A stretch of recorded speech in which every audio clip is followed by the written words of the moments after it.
Hi, I'm Sarah Mitchell. And what I'm about to tell you, this is the kind of story that makes you question everything you know about family, love, and belonging. For 24 years, I lived in my parents' house. I had a roof over my head, food on the table, but I never had something more important. I never had their approval. I never felt chosen. My sister Avni, she was the golden child. Perfect grades, perfect life, perfect love from our parents. Me? I was the one they tolerated. But in 2024, a DNA test uncovered a truth so shocking, it destroyed everything we thought we knew about our family. This is my story. Growing up in a middle-class Indian-American household, everything looked normal from the outside.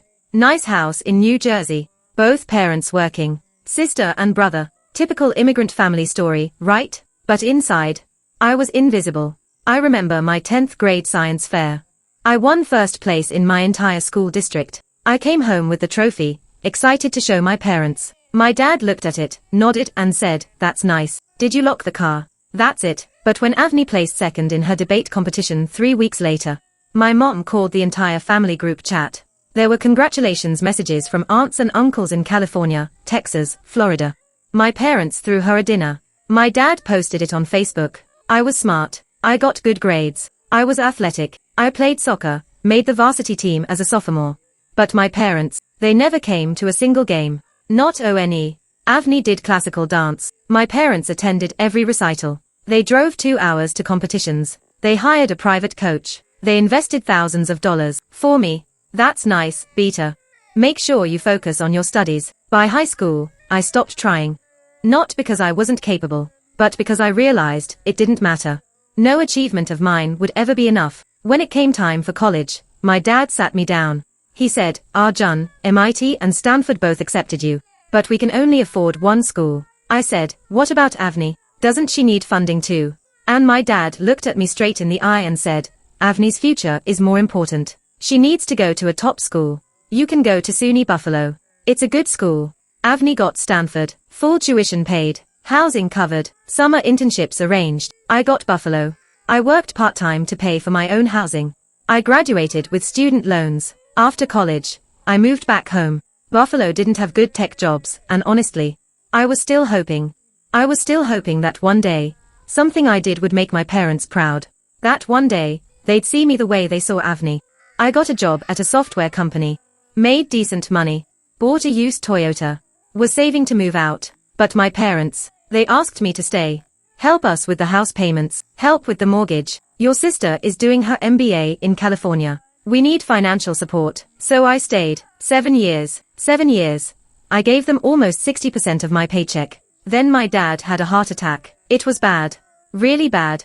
He was in the ICU for 2 weeks. I dropped everything. I took a leave from work. I was at the hospital 24/7.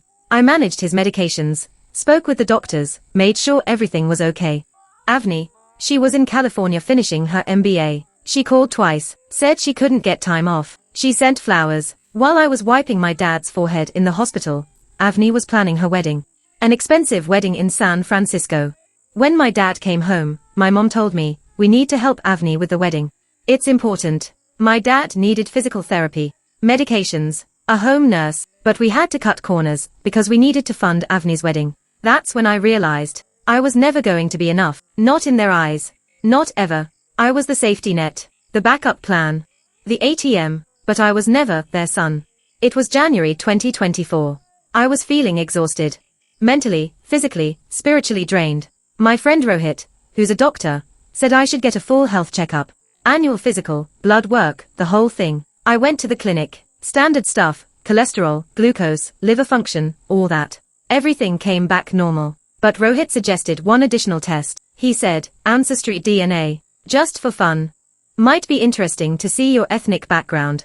I thought, why not? Could be cool to see where our family actually came from. Phone notification sound. 3 days later, I got the results. I'm sitting at my desk at work. I open the email. And I start reading. Ancestry report for Arjun Sharma. Estimated ethnicity. North Indian, 45%. South Indian, 28%. Central Asian, 15%. Middle Eastern, 12%. Close relatives. Biological mother, confirmed, 99.2% match. Biological father, no match found. I read it 3 times. Biological father, no match found. My hands started shaking. What does that mean? Does it mean my dad isn't my dad? I immediately called Rohit. He said, it could be an error. Get tested again. Use a different lab. I took another test. This time with LabCorp. Same results. Biological mother, confirmed, 99.7%. Biological father, no match. I locked myself in my apartment. I didn't go to work. I didn't tell anyone.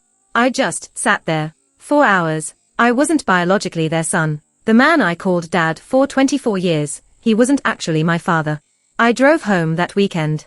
I walked into the house and said, Mom, Dad, we need to talk. I showed them the DNA results. My mom's face went white. My dad looked at the report, and he didn't look surprised. He looked guilty. And my mom, she started crying immediately. That's when they told me. I was adopted. Not just adopted. Secretly adopted. When I was born in 1999, my biological parents, they couldn't raise me. So I was placed in a private adoption agency. My parents wanted a son. They adopted me in private. They never told anyone. Not even extended family. They always told people I was born to them. At family functions, they showed pictures of me as a newborn, but it was actually pictures from the agency. They lied to everyone. They even lied to me. I asked, when were you planning to tell me? I'm 24 years old. Did you ever plan to tell me? My dad said, we didn't think it was important. Didn't think it was important. This is my identity we're talking about. This is my biological history, my medical history, my ancestry, my entire sense of self. And it wasn't important. And then, it all made sense. Everything. 24 years of being treated like an outsider. 24 years of watching my sister get everything while I got nothing. It wasn't because I wasn't good enough. It was because I wasn't theirs. My dad loved his biological child. He tolerated his adopted son. And suddenly, I didn't feel like the unlucky one in the family anymore. I felt like a mistake. I didn't stay at home that night. I drove back to my apartment and I was furious. Not just angry. Furious in a way I'd never been before. For 24 years, I blamed myself. I thought there was something wrong with me. I thought I wasn't good enough, wasn't smart enough, wasn't worthy of their love. But now I knew the truth. They never gave me a chance. I called Avni. We met at a coffee shop in New Jersey. Did you know? I asked her. She looked down at her latte and said, yes. How long? Mom told me when I was 10. 10 years old, Avni. And you never said anything. She started crying, but I wasn't in the mood for her tears. Do you know what it's like? To grow up thinking you're not good enough. To watch your sister get everything while you get scraps. And the whole time, she knew why. She knew the truth, and she said nothing. Avni tried to explain. She said Mom made her promise not to tell. She said she felt guilty about it, but I was past guilt. I was past understanding. I said, I'm done. I'm done with this family. I'm moving to California. I'm starting over. And I don't want to hear from any of you for a while. Moving out montage in my head. I gave 2 weeks notice at my job in New Jersey, found a position in San Jose, packed my car, left New Jersey without saying goodbye. My mom called me constantly. My dad texted. Avni sent emails. I didn't respond to any of them. For 3 months, I didn't speak to my family. I threw myself into my work. I made new friends. I went to therapy. My therapist asked me, what do you want? Do you want them to apologize? Do you want an explanation? Or do you want to cut them off completely? I said, I want them to understand that what they did, it was cruel. It was dishonest. And they ruined my sense of belonging for 24 years. My therapist said, that's valid. But are you open to them understanding? Or are you closed off? And that's when something shifted in me. I realized that I was doing exactly what they did. I was shutting them out. I was refusing to listen. I was being cruel back to them. Was that going to make me feel better? Was cutting them off going to heal anything? No. It was just going to perpetuate the pain. I booked a flight back to New Jersey. Not because I forgave them, but because I needed answers. Real answers. Not the quick confession I got before. When I got home, my dad was in the hospital. Not a heart attack this time. Cancer scare. They weren't sure if it was malignant or benign, but they needed to do a biopsy. I sat in the waiting room while they ran tests. My mom came and sat next to me. We didn't talk for a long time. Finally, she said, I know you're angry. I said, I don't want to talk right now. She said, that's okay. But I need you to know something. My mom told me that when she was a child, she had an older brother. He was born when she was very young. When she was 3 years old, her parents told her that her brother was given away, because they couldn't afford to raise him. Nobody ever talked about him again. It was like he didn't exist. My mom grew up with this guilt, this feeling that her brother was abandoned because of her. She always wondered where he was, if he was okay, if he hated their parents for giving him away. When she got married and couldn't have biological children, she wanted to adopt. But my dad refused. He wanted a biological son. My mom said, "What if you could give someone the family that your brother never had? What if you could save a child the way nobody saved your brother?" My dad said no. He was stubborn. He wanted his own blood. But my mom kept pushing. She said, "I will regret this for the rest of my life. Not having biological kids is one thing. But not giving a child a family when I can. That's abandonment. That's cruelty." So my dad agreed to adopt. But there was a condition. He said, "If you want me to do this, we keep it secret. Nobody can know. Because if people know, I'll be embarrassed. I'll be seen as less of a man." My mom agreed, even though it broke her heart. So they adopted me. But they kept it a secret, from everyone, even from me. And my dad, he never fully accepted me. Because in his mind, I was a constant reminder that he couldn't have biological children. That he was less of a man. When Avni was born 3 years later, biologically, it was like my dad finally proved something to himself. He had a biological child. He was normal again. So he loved Avni more. Because she was his biological daughter. And he resented me. Because I was the result of a compromise he never wanted to make. My mom also told me that my dad was having an affair when I was born. That's actually how I came to be. My mom couldn't have biological children partly because of his infidelity and the subsequent trauma and health issues. So in a way, my dad blamed me for his failures as a husband. I was living proof that his marriage wasn't perfect. That his manhood was in question. And suddenly, I understood the resentment. Not because it was justified, but because I understood where it came from. My dad wasn't a bad person. He was a broken person. A man who tied his entire identity to his biological capability. And when that was threatened, he couldn't handle it. So he took it out on me. When my dad came out of the OR, the biopsy was benign. No cancer. I sat next to his hospital bed. He woke up and saw me. His eyes filled with tears. "I'm sorry," he said. "I'm so sorry." "For what?" I asked. "For 24 years, he whispered. "For treating you like you didn't belong in our family. For loving your sister more. For making you feel invisible. I thought if I didn't acknowledge you as my son, it wouldn't hurt when you left. But you never left. You stayed. And I just pushed you away more and more." "Why?" I asked. "Why couldn't you just accept me?" He said, "Because accepting you meant accepting my failure. And I was too broken to do that." And then he told me something that changed everything. He said, "Avni isn't biologically mine either." I said, "What?" He said, "Your mom, when she got pregnant with Avni, the biological father wasn't me. It was someone she met at work. They had an affair." I was shocked, confused, angry. He said, "I raised Avni as my daughter because I wanted to. Not because of biology. I chose to be her father. I chose to love her unconditionally. But you didn't choose that for me," I said. "No," he whispered. "I didn't. And that's the biggest regret of my life. So let me get this straight. My dad loved Avni unconditionally, even though she wasn't biologically his. But he resented me, even though my mom actually was my biological mother. He could forgive my mom's infidelity and raise Avni as his own. But he couldn't forgive the fact that he couldn't produce biological children, and he took that out on me. The adoption wasn't the problem. The secret wasn't the problem. The problem was that my dad chose to love selectively. He chose to accept Avni despite biology. But he chose to reject me because of biology. My dad recovered from the biopsy. And for the first time in my life, he actually talked to me. Like really talked to me. He said, "I want to make this right. I know I can't undo 24 years. But I want to try." I said, "I don't want an apology. I want change." So we made a deal. Family therapy. Once a week. All of us. Me, my parents, Avni. In therapy, my parents finally admitted to the adoption secretly. To the extended family. They held a family dinner and told everyone the truth. Some aunts and uncles were shocked. Some had suspected all along. But most importantly, it was out in the open. And you know what? It didn't matter. My cousins didn't love me less. My uncles didn't see me differently. My grandparents said they'd always known and always loved me anyway.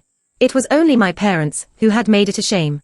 It was only my parents who had hidden it like it was something wrong. In therapy, Avni also broke down. She said that being the golden child was exhausting. That she felt the pressure to be perfect. That she knew about my adoption and had kept it secret, which made her complicit in my pain. She apologized. Not a surface apology. A real one. And she said, "You're my brother. Not because of DNA.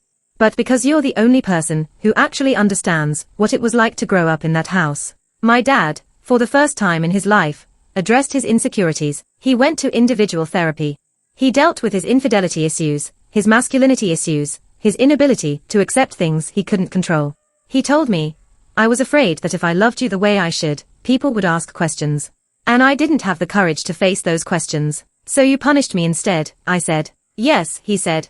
"And I'm sorry."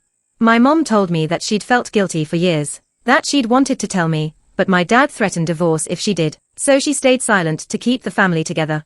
But that wasn't keeping the family together, I said. That was destroying it from the inside. She knew I was right. About 6 months into therapy, something shifted.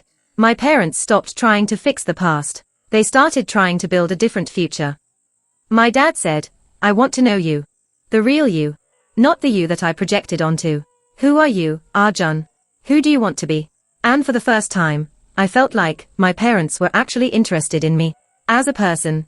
Not as a burden. Not as a mistake. I didn't move back home. I stayed in California. I built my own life, but I started visiting New Jersey. Not out of obligation, but because I wanted to. Because I had a family that was finally trying to see me. And my dad, in his remaining years, made sure I knew that I belonged. He introduced me to people as my son. Not my adopted son. Just his son. He came to my work events. He asked about my projects. He told his friends about my accomplishments. It wasn't everything I wanted growing up, but it was something. It was real. If you're watching this, and you feel like you don't belong in your own family, I want you to know something.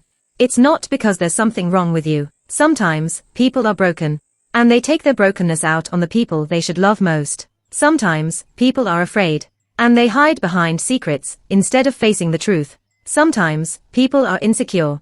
And they build walls instead of building connections. But here's what I learned. DNA doesn't make a family.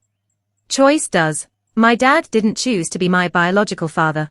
But he could have chosen to be my father in every other way. And for most of my life, he didn't. But he could have. And eventually, he did. If you're in a family that doesn't see you, don't wait for them to change. Don't sacrifice your life waiting for their approval. Build your own life. Find your own people. Create your own family, not necessarily of blood, but of choice. Because the people who really love you, they'll come around. Or they won't. But either way, you'll be okay. You'll be more than okay. I grew up thinking that my worth was determined by whether my parents loved me. That my value was tied to their approval. But the truth is, my worth was always inside me. My value was always mine to claim. The fact that my parents couldn't see it, that was their failure. Not mine. So if you're struggling with family issues, if you feel like you don't belong, if you're waiting for someone to finally see you as enough, stop waiting. See yourself. Love yourself. Build a life that makes you proud. And the people worth having in your life, they'll get in line to be part of it. I'm Arjun. This was my story. If it resonated with you, please share it. Comment your story below. Let's build a community of people who are finally learning to see themselves. And remember, your family of choice is just as real as your family of blood. Maybe more real. Because it's based on choice, not accident. Thanks for watching. Take care of yourself. And most importantly, choose yourself.